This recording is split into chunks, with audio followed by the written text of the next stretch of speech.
오늘 저와 여러분이 함께 읽은 이 본문에는 두 가지의 이야기가 소개되어 있습니다. 두 가지 사건이죠. 하나는 벳세다에서 예수님께서 한 맹인의 그 눈을 다시 볼 수 있도록 치료해 주시는 기적 사건이고요. 다른 하나는 예수님과 제자들이 빌립보 가이사라라고 하는 곳에 가셔서 있었던 일을 소개를 하고 있습니다. 그래서 오늘 본문은 이 두 개의 본문이, 두 개의 사건이 소개되어져 있습니다.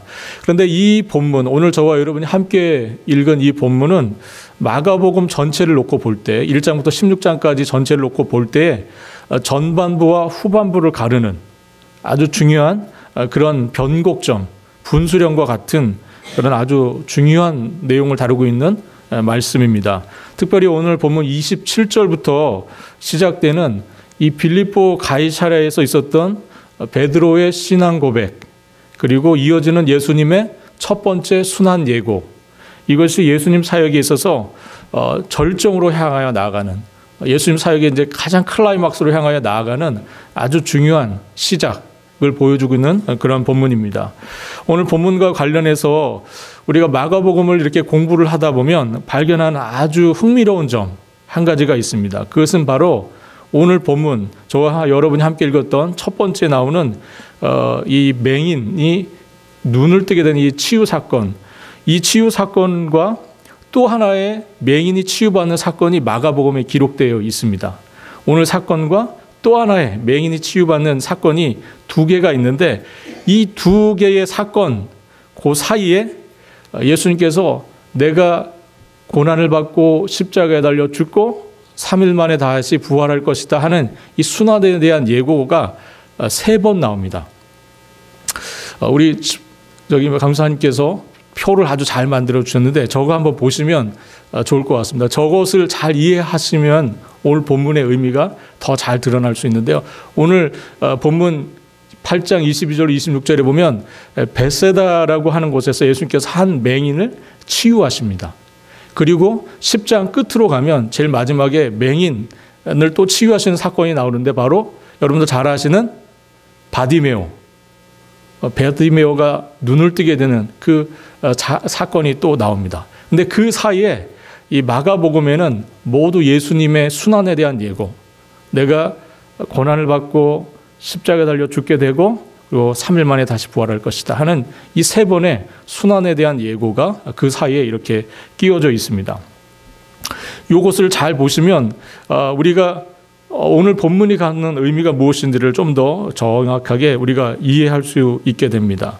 왜 마가복음은 이 두 개의 맹인이 치유받는 기적 사건 사이에 이 3번의 예수님의 순환 기사, 예수님께서 고난 받으실 것을 예고하는 이 기사를 기록하여 넣었을까 하는 겁니다.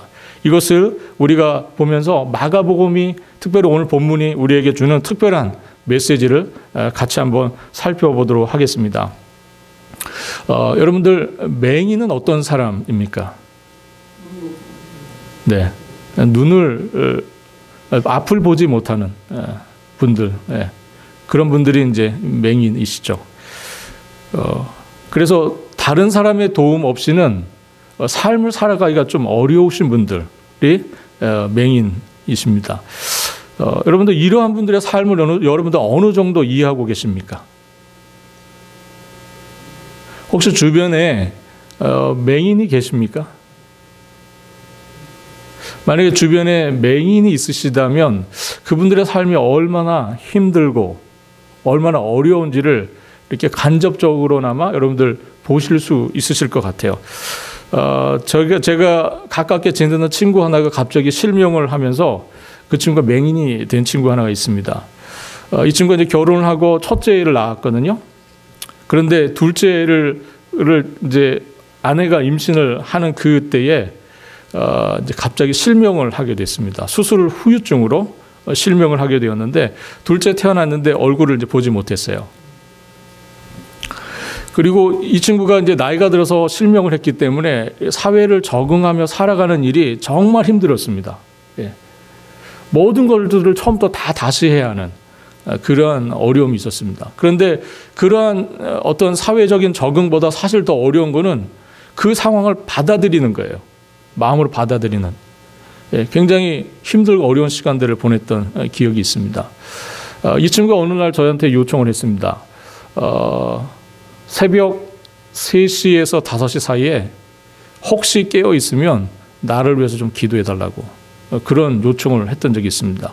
그것이 무슨 의미인가 나중에 알게 되었는데, 이런 갑작스러운 어려움을 당하신 분들은 밤새 고민을 하다가 그 시간쯤에 자살을 결심한답니다. 너무 힘든 거죠. 그 상황이. 받아들이기가 힘든 겁니다.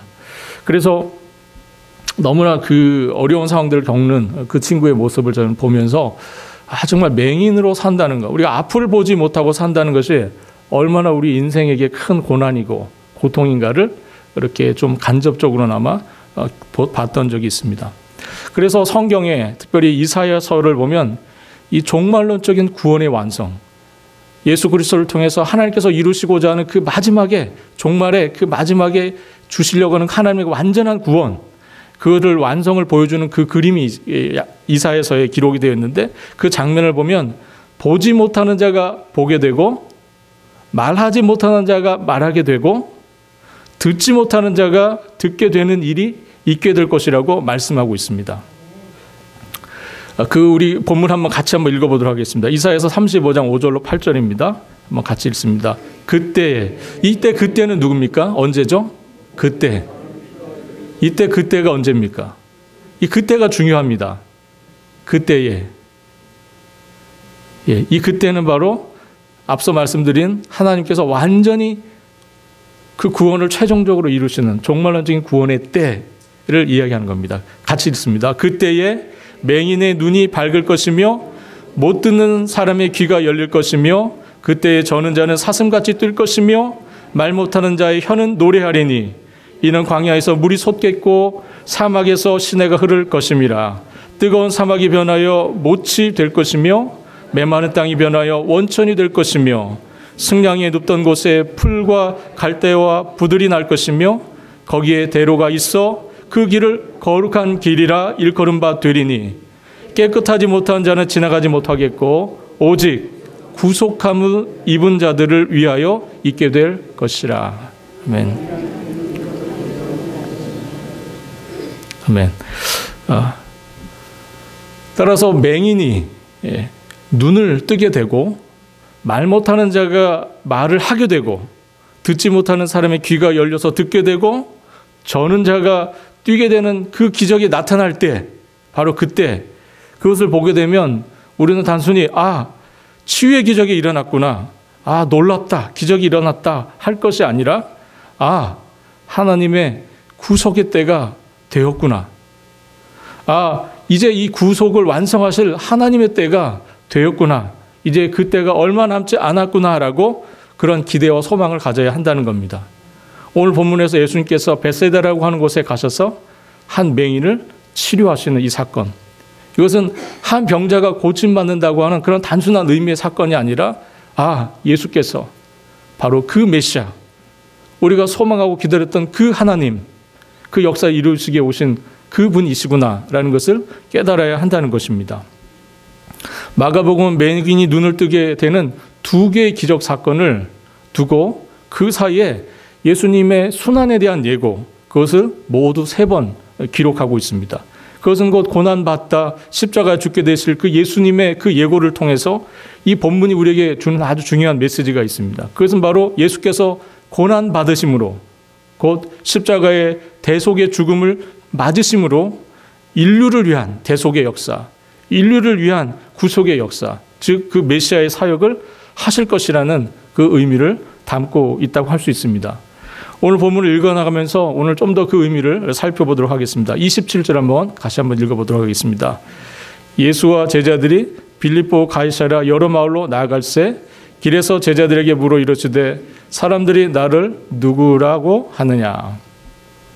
이후에 예수님께서 가이사랴 빌립보 가이사랴 여러 마을로 다니셨다고 기록이 되어 있습니다. 이 빌립보 가이사라고 하는 이 지역은 우리 집사님께서 친절하게도 지도를 하나 띄워주셨습니다. 어디 보이십니까?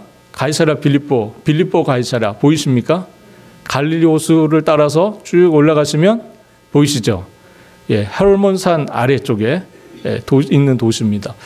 저 갈릴리 호수로 들어가는 물이 헤르몬산에서부터 시작이 되어서 갈릴리 바다로 들어가고 그것을 따라서 사해까지 이렇게 흘러가게 되는데 가이사랴 빌립보가 저 갈릴리 호수와 헤르몬산 그 사이에 위치해 있습니다. 이 지역은 물이 지나가는, 여러분 팔레스타인은 물이 굉장히 귀한 곳이죠. 예, 그런데 이곳에 물이 흘러가는 곳입니다. 그러므로 굉장히 소중한 땅, 굉장히 중요한 그런 땅입니다.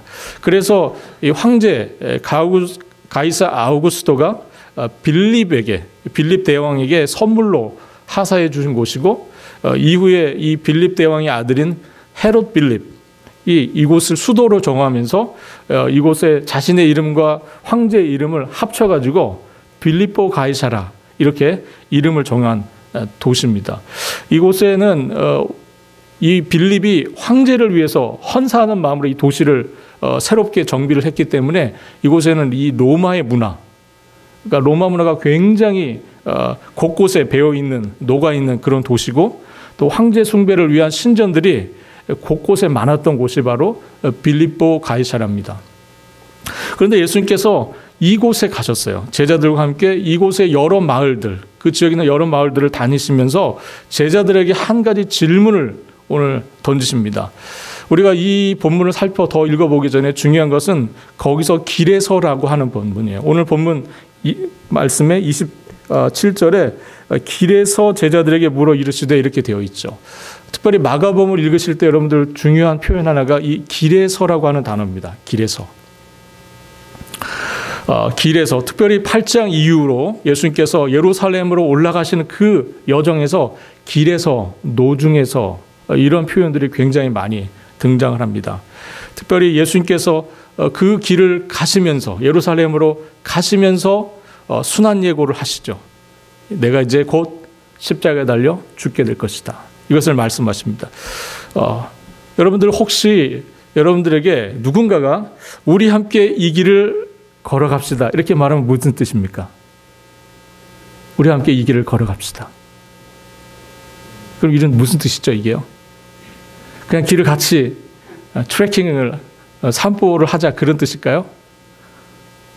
예, 물론 그런 뜻도 있습니다. 산책을 하자 그런 뜻도 있겠죠. 그러나 우리가 이 길을 함께 걸어갑시다 이렇게 말했을 때는 보통 어떤 의미입니까? 우리 인생을 한번 인생을 같이 해봅시다. 삶을 같이 나누면서 가봅시다. 그런 의미죠. 만약에 젊은 남녀가 이런 이야기를 하면 뭡니까? 프로포즈죠.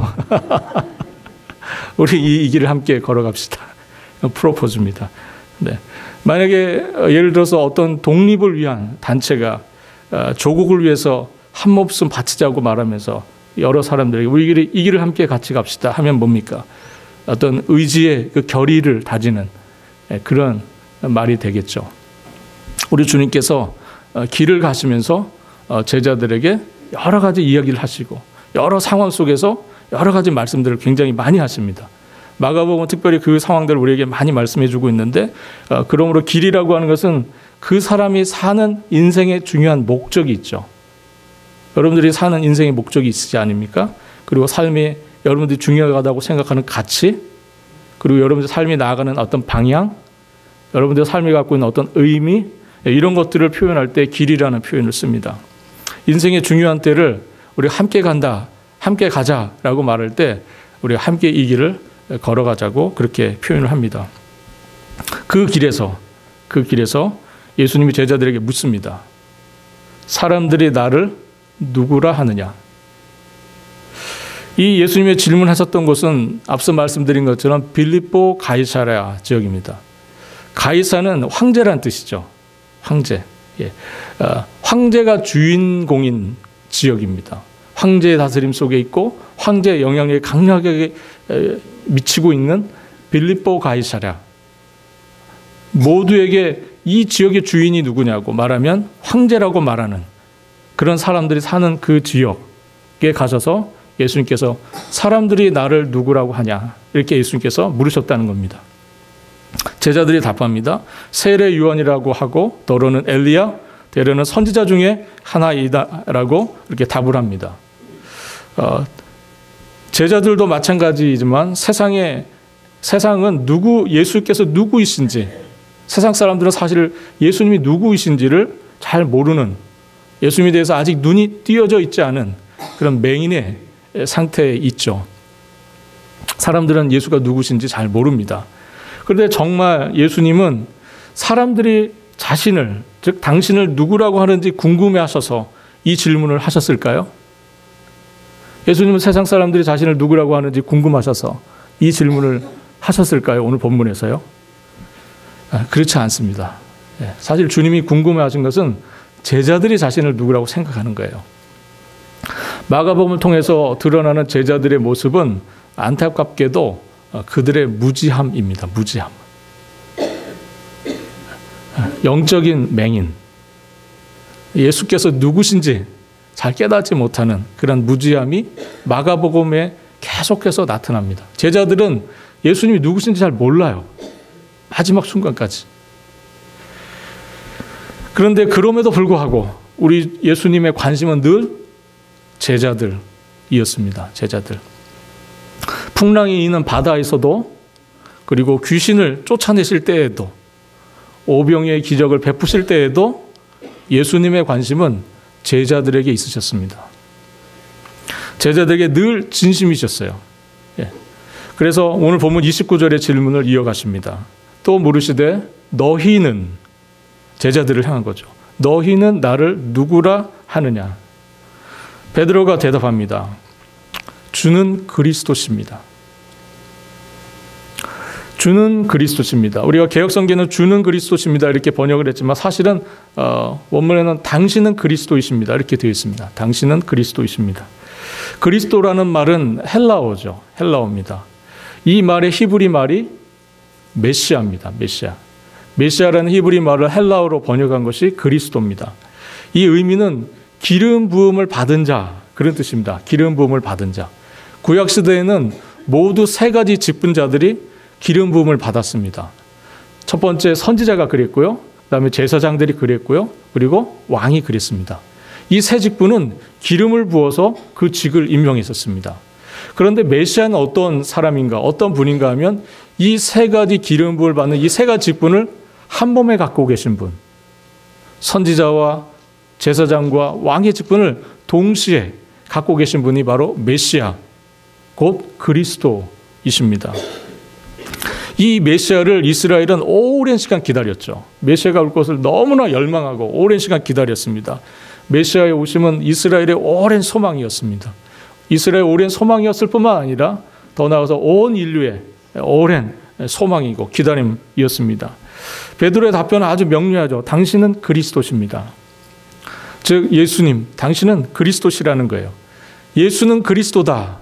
이것은 복음서 전체의 아주 중요한 요지입니다. 복음서는 예수가 곧 그리스도라는 것을 설명하고 선포하기 위해서 기록된 책들입니다. 그래서 이 복음서를 여러분들 마태복음부터 시작해서 요한복음까지 읽으신다면 결론적으로 여러분들이 확인해야 될 것이 있습니다. 각 복음서를 읽을 때마다 여러분들의 마음속에 확신으로 찾아와야 될 중요한 메시지가 있는데 그것은 바로 예수는 그리스도시다 하는 거예요. 아, 예수는 그리스도시구나. 아, 예수는 메시아이시구나 하는 것을 복음서를 읽을 때마다 우리가 꼭 확인해야 될 중요한 그런 메시지입니다. 예수를 그리스도로 믿는 것이 구원을 얻는 신앙입니다. 예수가 그리스도라는 것을 믿어야 구원에 이릅니다. 마음으로 그 사실을 믿고 입으로 시인하고 고백할 때에 구원이 우리에게 임합니다. 누구든지 저를 믿으면 멸망치 않고 영생을 얻는다고 성경에서 말씀을 하고 있습니까? 여러분들 예수가 그리스도이심을 믿으십니까? 네. 이 믿음이 여러분들 가운데 확신 가운데 있기를 바랍니다.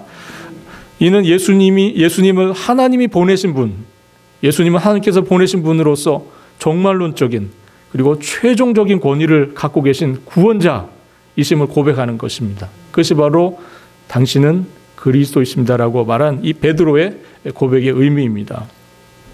그렇게 고백을 하자 예수님께서 자기의 일을 아무에게도 말하지 말라고 경고하시고 31절의 말씀을 이어가십니다. 우리 같이 한번 31절의 말씀을 읽도록 하겠습니다. 인자가 많은 고난을 받고 장로들과 대제사장들과 서기관들에게 버림받아 죽임을 당하고 사흘 만에 살아나야 할 것을 비로소 그들에게 가르치시니라. 첫 번째 순환 예고를 하십니다. 첫 번째 고난 받으실 것을 여기서 말씀하시죠. 여기서 굉장히 중요한 단어가 인자라는 단어입니다. 인자. 우리 영어 성경에 보면 The Son of Man 이렇게 사람의 아들로 번역이 되어 있는 인자. 이 단어를 여러분들 주목하셔야 합니다. 이 단어가 예수님이 누구신지를 설명하는 아주 중요한, 예수님의 정체성을 설명하는 아주 중요한 단어입니다. 예수님은 자신의 정체성을 표현할 때 내가 누구다라고 말씀하실 때에 자신을 항상 인자라고 표현하셨어요. 인자. 이 단어를 이해하기 위해서는 우리가 다니엘서의 말씀을 꼭 살펴봐야 합니다. 다니엘서 7장 13절과 14절의 말씀으로 같이 한번 읽어보도록 하겠습니다. 내가 또 밤 환상 중에 보니 인자 같은 이가 하늘 구름을 타고 와서 옛적부터 항상 계신 이에게 나아가 그 앞으로 인도되매 그에게 권세와 영광과 나라를 주고 모든 백성과 나라들과 다른 언어를 말하는 모든 자들이 그를 섬기게 하였으니 그의 권세는 소멸되지 아니하는 영원한 권세요 그의 나라는 멸망하지 아니할 것이니라. 다니엘이 환상 중에 인자 같은 이를 보았다라고 13절에 이렇게 말씀을 하고 있습니다. 이 말의 의미는 하나님이신데 사람의 모양을 가졌다 그런 뜻입니다. 다니엘이 보았을 때에 아직은 사람의 몸을 입고 계시지 않으셨죠. 그래서 인자와 같으신 이라고 표현이 된 겁니다. 그런데 이 인자를 완성하신 분이 누구십니까? 그래서 예수님은 자신을 인자와 같은 이라고 표현하지 않고 나는 인자다 이렇게 말씀하신 거예요. 이 다니엘서 오랜 시간 몇백 년 전에 있었던 이 말씀 하나님께서 다니엘에게 보여주면서 마지막에 종말론적으로 완성된 하나님의 나라를 이야기하시면서 회복될 이스라엘을 말씀하시면서 주셨던 이 메시지에 인자 같은 이가 올 것이다. 그가 온 세상에 온 나라에 권세와 영광을 하나님께서 그에게 줄 것이고 그가 이 놀라운 왕으로서 이 땅에 오시게 될 그때를 말씀하신 겁니다. 예수님이 바로 이 다니엘서에서 예언된 인자와 같은 이로 성취되신 분. 그래서 예수님은 항상 자신을 나는 인자 이렇게 소개를 하신 겁니다. 나는 인자다. 그렇다면 왜 예수님은 하나님이신데 나는 하나님의 아들인데 사람의 몸을 입고 이 땅에 오셨다고 말씀하시는 걸까요? 이 인자는 말의 의미가 그겁니다. 나는 하나님의 아들, 하나님인데 사람의 몸을 입고 이 땅에 온 자다. 이런 의미를 내포하는 것이 바로 인자라는 말의 의미입니다. 그렇다면 왜 예수님이 하나님이 인간의 몸을 입고 오셨습니까? 그렇게 오시면 뭐가 좋죠? 하나님이 인간의 몸을 입고 오시면 뭐가 좋습니까? 하나님에게 많은 유익이 있으십니까? 하나님이 왜 사람의 몸을 입고 이 땅에 오십니까?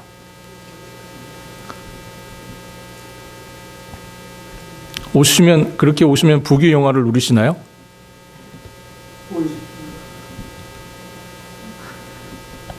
그렇게 사람의 몸을 입으시고 오신 주님의 가장 중요한 이유는 죽기 위하심입니다. 죽기 위하심. 하나님으로서는 죽으실 수가 없죠.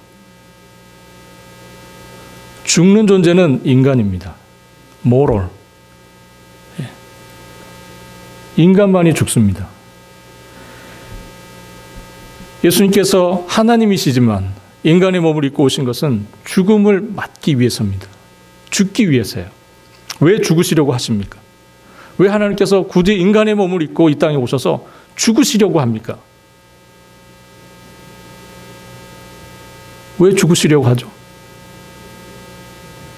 바로 여러분과 저의 죄를 대속하시기 위해서, 대신 속죄하시기 위해서, 구속하시기 위해서 그렇게 오셨다 하는 겁니다.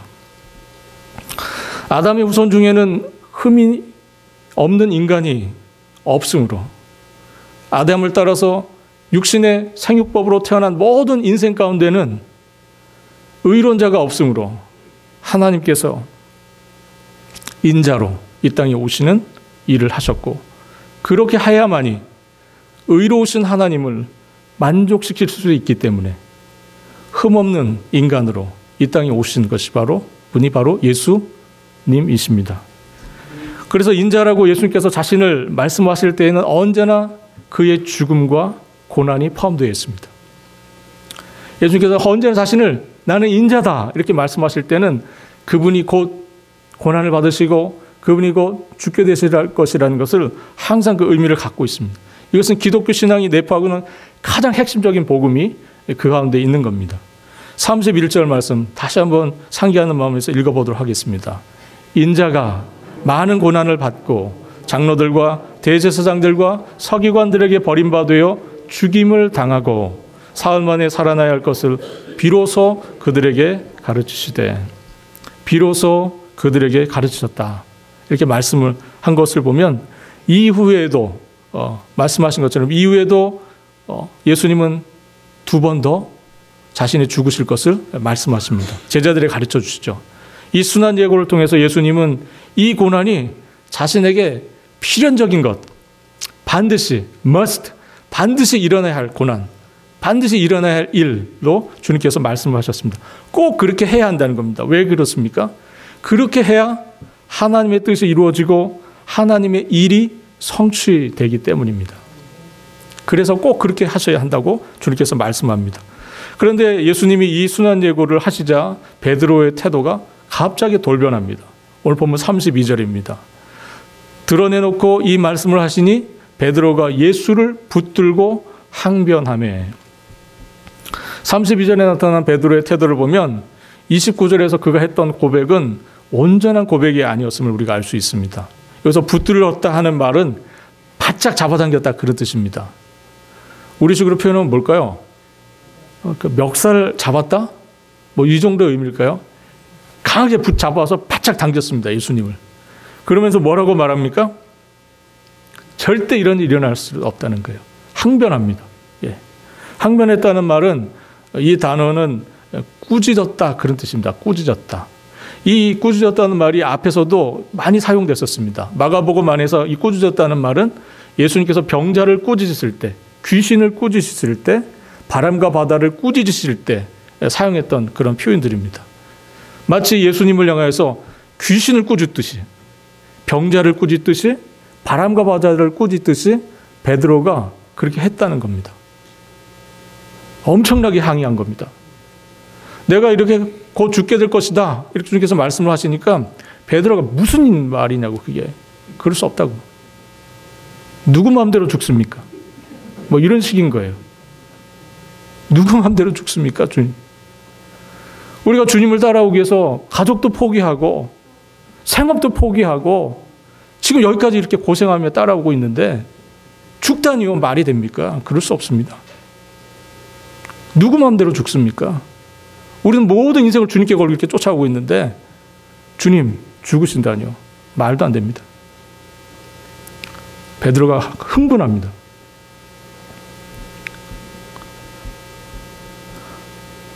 한마디로 자신이 기대했던 예수님, 베드로가 생각했던 예수님, 그 모습과 예수님 자신이 자신을 생각했던 그 모습이 너무나 달랐습니다.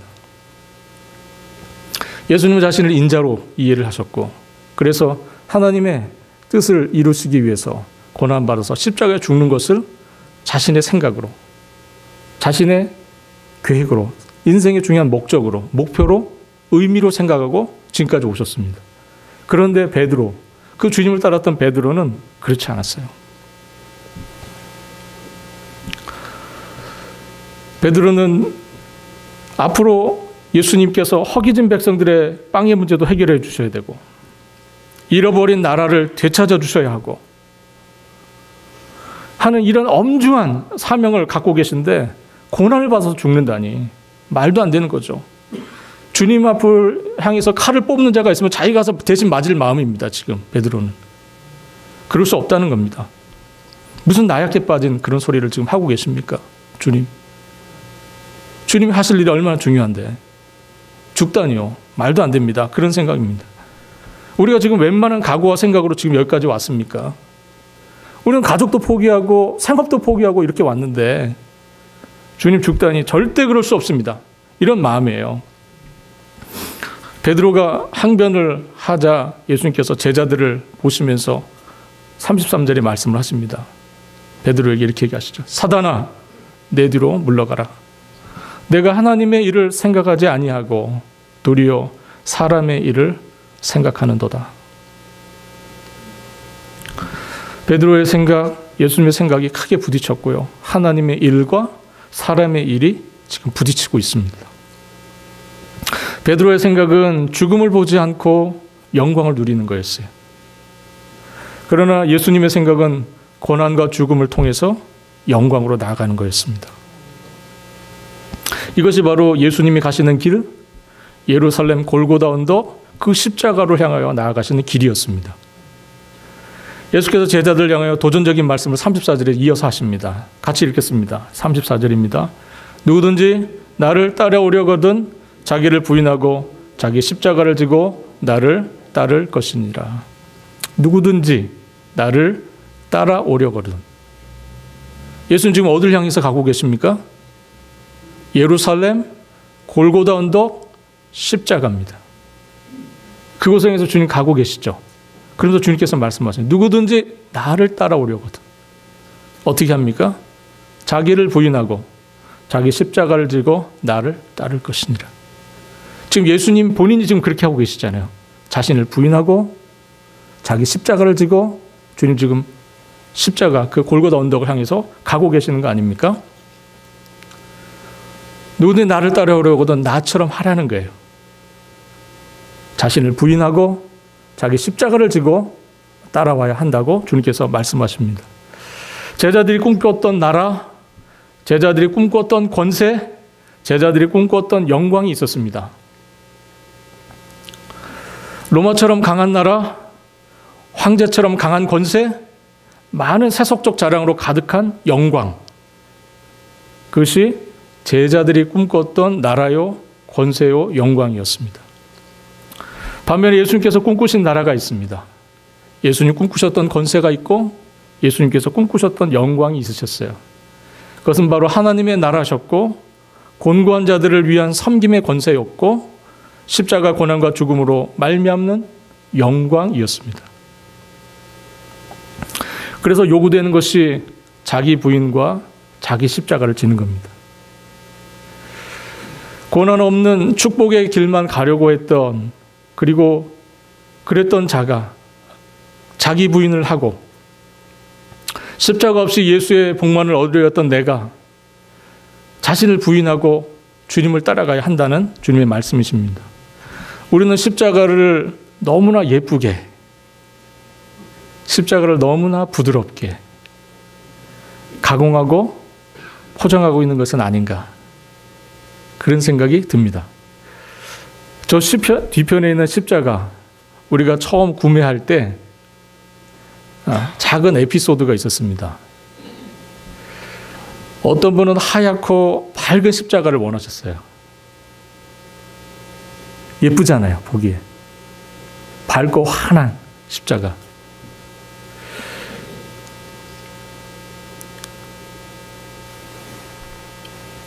그런데 그런 마음이 있었는 반면에 거칠고 조금은 어두운 십자가를 원하는 마음도 있었습니다. 저 십자가는 어떻습니까? 예쁘고 환한가요? 저 십자가는 조금 거칠고 올드한 스타일이에요. 그리고 실제로 저 제품 이름에도 그렇게 써 있어요. 그리고 어둡습니다, 조금. 십자가는 그런 겁니다. 십자가는 여러분들 로마 시절에 가장 끔찍하고 가장 처참한 형벌이었어요. 흉악범 중에 흉악범이 달리는 곳이 바로 저 십자가였었습니다. 황제를 반영하고 국가에 반역했던 자들, 그 나라에서 가장 극형에 처해야 될 자들, 그런 자들이 달리는 곳이 바로 십자가였습니다. 아무나 저기 달리는 거 아닙니다. 로마 시대에 아무나 저 십자가에 달려 죽이지 않았어요.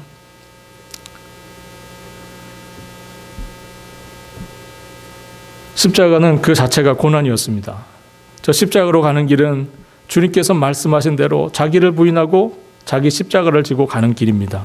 성도 여러분, 우리 주님은 그동안 갈릴리 지역을 중심으로 해서 많은 이적과 기사를 하심으로 정말 대중적인 인기가 굉장히 컸던 분입니다. 인기가 많으셨어요. 수많은 사람들이 주님을 보려고 했었습니다. 그런데 이 모든 것을 예수님께서 뒤로 하시고 지금 예루살렘으로 가고 계십니다. 가셔서 고난과 십자가가 기다리고 있는 그 예루살렘으로 나아가시죠. 말씀을 저는 오늘 마치면서 베드로의 생각과 예수님의 생각, 그리고 사람의 일과 하나님의 일을 함께 생각하게 됩니다. 저는 여러분이 과연 어떤 삶에 여러분들의 남은 삶을 헌신할 건지를 생각하고 결단하는 시간이 되셨으면 좋겠습니다. 우리 주님 지시고 가신 저 거칠고 투박한 무거운 십자가, 그리고 그 길을 걸어가신 그 길, 십자가의 길, 이 길을 이 사순절을 시작하는 첫 번째 주일에 여러분들 새롭게 기억하실 수 있기를 바랍니다. 여러분, 저 길을 가는 자들은 고난을 통해서 영광에 이르게 될 것입니다. 할렐루야. 저 십자가를 향하여 가는 자는 부활의 영광을 맞게 될 것입니다.